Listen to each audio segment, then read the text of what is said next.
Hi, Chris! Alright, so we are looking at graphing exponential functions today. We have made graphs of exponential functions before. Did a little bit freshman year, a little bit sophomore year. We're going to go a little bit more in depth with the function part of it today. It says, using your graphing calculator, graph y equals 3 to the x power and y equals 1/3 to the x power on the same set of axes, and then sketch the graph below. So we're going to take our graphing calculators and set this up first. So on the graphing calculator, we're going to hit the y equals key, and you can clear out anything that's in here, and we will put in both of these equations. So 3 to the x power, and then in parentheses 1/3 to the x power. And I'll let everybody get that. And then, assuming that our window is set up correctly, we should just be able to hit the graph button. And if you get in there and figure out that your window's not set up correctly, you can do zoom number 6, and that'll take you back to a normal window. Zoom number 6. Okay, so you will get 2 graphs, and this is what they look like. Okay? And we are going to copy these onto our paper. So to get an accurate graph, we can use the table feature, which is above graph. So you'll hit the second key, and then the graph key. Oh, wow. And it will give you y values for both of these. I need to change something really quick. Mine should go by. Here we go. Wait, what is it supposed to go by? By ones. It says 7. Okay, so on the x, you can go up and down to get to where you need to be. And really, you shouldn't need to go too far. So the first graph, the y1 was the one that we entered that was 3 to the x. And so you'll see when we get to the negatives, it was pretty small numbers. -3 is almost at 0. So let me go up.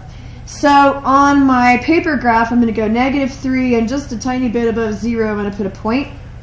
And then -2.1 is not going to be much higher, still almost on 0. -1.3 is just a tiny bit higher. And then we get to 0, it jumps up to 1. At 1, it goes to 3. At 3, it goes to 9. And that's all we're going to be able to fit. So all of this was the blue graph. If you hit your graph key, you can look at it. It's going to look like this. So it's kind of flat, almost 0 on the left-hand side of the graph. And then over here, it explodes. And this makes sense if you think about it. 3 to the 0 power is 1.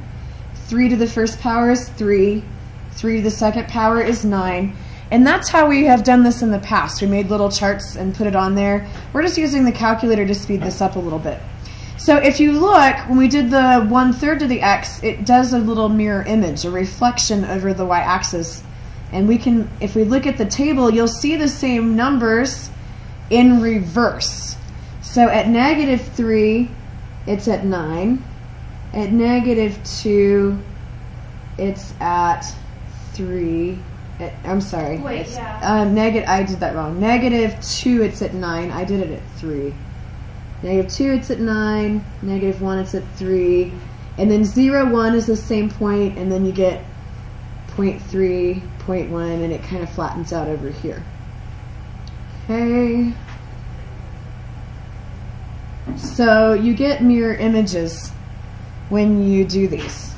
And so I like using the table feature so you can have a few accurate points, because they're going to ask you some specific questions, and some of those points, like this one, what is the intersection point of the 2 graphs? So I'd be right here. What is that point? 1. 0, 1 is where they intersect. That was the same on both. And that's because anything to the 0 power is 1, so that's why they have the same thing there. And then it's going to ask us about domain and range. It's been a little while since we've talked about domain and range. So the first thing I'm going to do, just so I don't get confused, is I'm going to label these. So this graph over here is the 3 to the x, and then this one over here is the 1/3 to the x. And so domain and range have to do with the boundaries of the graph. So the domain on both of these doesn't look like it's really restricted. If I go to the left end of the graph, my x values can go forever. On the right end, it goes forever. So remember that the domain is your x's and the range is your y's. We did a lot of work with that last year. And so on both of them, the domain, you can have whatever x values you want. It goes forever to the left and forever to the right. So what I'm going to do is I'm going to write out both functions here, and then I'll write out the domain and range next to them just to be kind of organized. So the domain for this first one, it goes forever to the left, forever to the right. We've got arrows. And so that's negative infinity to infinity with parentheses. You could also use that all real numbers thing that we sometimes use. But this is that interval notation we learned last year. It goes forever to the left, it goes forever to the right. And then the other ones, it's just flips, so the same thing. Domain be negative infinity to infinity. Your x values can be anything. In both directions, it goes forever. Now the y values are a little bit different. It looks like it kind of stops when you get to the x-axis. And we could explore this a little bit more using the graphing calculator. Let's go really far to the left and take a look at that first function, the 3 to the x. So it goes from 0.01 to 0.004, 0.001, and then we start getting in scientific notation with some pretty good sized negative numbers. This is getting really close to 0, but does it ever actually go negative or go over the 0? It doesn't look like it. It just looks like it gets smaller and smaller and smaller, but it's never actually getting to negative numbers. Look at that, 3 times 10 to the negative 20th. I was going to see if it actually ever told me it was 0. I think if you go far enough, it'll actually round it off to 0, but it just gets smaller and smaller without actually getting to 0. So that's this graph. If I go to the left, it gets smaller and smaller and smaller, but doesn't cross 0. 0 is actually an asymptote. So my range, if we think about the y values, I don't have any y values below 0. It all starts at 0 and goes up. And so for this function, for my range, I would say it goes from 0 to positive infinity. You always start at the bottom and go to the top, smallest to largest, so it goes from 0 up to infinity. And then it would be the same for your other function because it's just flipped over. So both of them start at 0 and go up and get bigger and bigger and bigger. So 0 to infinity. Do you guys remember this notation from last year? It's just simpler than using other notation. Okay, number 3, how are these graphs related and why? So we talked about their mirror images of each other, right? So we could say that y equals 1/3 to the x is the reflection, that's our math term, of y equals 3 to the x over the y-axis. So it just flipped it over the y-axis and did the mirror image. And the y part is interesting. If we think about how powers work, y equals 1/3 to the x is the same thing as 3 to the negative 1 to the x power. I don't know how much you guys remember about negative powers, but they're going to show up a lot. Negative powers are where we did reciprocals in the past. And so 1/3 is the same thing as 3 to the negative 1. And then you could actually write that as 3 to the negative x. And so the reason why they're a reflection comes from that. It basically has to do with the fact that 1/3 and 3 are reciprocals, and that your powers are opposites. And so there's a couple of different ways you could talk about that. So you could say 1/3 and 3 are reciprocals. That's sort of the simple one that I think everybody understands. And so when we flip from one to the other, it just kind of changes those powers over. And so we could also talk about the exponents x and negative x are opposites. And when you replace x with negative x, that's what it does to your graph, is it flips it over, which is one of those function things we talked about towards the end of last year. And so this is a little involved, but you could get by with just understanding that 1/3 and 3 are reciprocals, and so when you switch the powers, everything's going to flip. Okay, so the big thing that we are going to look at now is just the graphs. So let's take a look at the next one. Wants us to graph y equals 9 to the 2 plus x power. Just remember to put parentheses around the exponent. That's if you have an older calculator.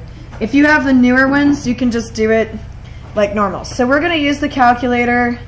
I'm going to go back into my y equals menu and clear out the stuff we just did. And so if you've got one of these newer color calculators, you can just do 9, hit your power key, and do 2 plus x, and it's all in the power, and you're good. If you had the older calculators, it would give you parentheses, and you'd have to put 2 plus x in parentheses to show that that's all in the power. Okay, so let's graph that. And so it's another exponential graph. It kind of takes off quickly, but it looks like it's moved over a little bit. Our other graphs all went through 0, 1. This one has moved over. And that's what that 2 does in the numerator, is it kind of moved everything left a couple of places. So on the table, you know how I scrolled really far? I'm at negative 64. I don't feel like scrolling that far. I'm going to show you guys a shortcut. If you go to table set, which is above window, I can tell it to start at 0 and then go into my table, and then I don't have to scroll quite so much. So I'm going to get some points off the table that I can use to graph. So let's see, negative 3 is 0.1, negative 2 is at 1, negative 1 is at 9, and then at 0 it goes all the way to 81. So I'm not going to be able to see that y-intercept very good on the graph that I'm going to draw. Because my base is 9, this one's going to grow rather quickly because you're multiplying by 9s. My graph won't show up. On this one? Yeah, it's just giving me this window. Okay, hit zoom and do a number 6. Zoom out. So just do zoom and then go down to number 6. Oh, okay. So if you ever get in and your graph doesn't show up, I would hit the zoom key, and the number 6 is zoom standard, and if you do that, that'll take you back to that negative 10 to 10 window. So this is another exponential graph. Exponential graphs have kind of this flat part over here, and then they just take off. And it's because you're multiplying by 9, multiplying by 9, multiplying by 9. And this, when you add 2 to this power, that moves it left 2 units, so that where it normally would have been at 0, 1, that point has moved to the left. But the main thing is just kind of getting used to typing these into the calculator and figuring out how things are going to move. And we'll talk more about the translations tomorrow.